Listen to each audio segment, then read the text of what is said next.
The works in the exhibition are from the early part of my career, starting in the mid-'70s and going through the mid-2000s. Some of the earliest pieces I started using existing images such as postcards and photographs.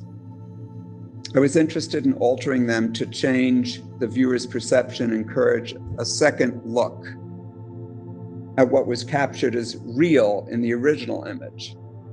So in a sense, it provides a space to think.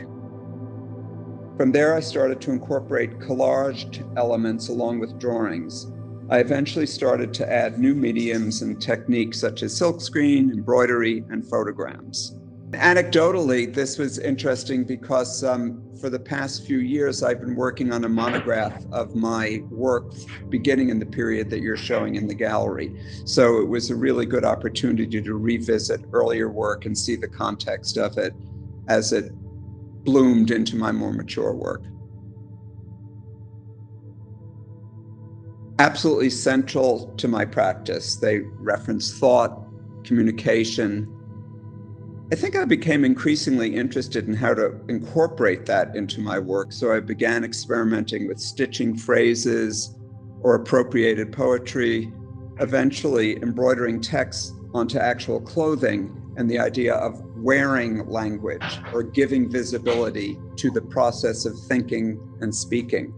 As I began to incorporate more texts into my work, it certainly was influenced by my interest in surrealist European poetry, more as an enigmatic visit into the fluid and elegiac nature of language, rather than a contrast with pop art. Even as a child, I was fascinated by the mechanics of language and how a thought emerges and becomes language. Such a strange and interesting process. So it always was interesting to me, even as a very young person.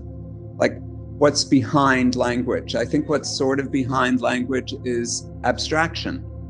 You know, it forming in your brain is a kind of weird, abstract thought process that eventually becomes a voice or a text.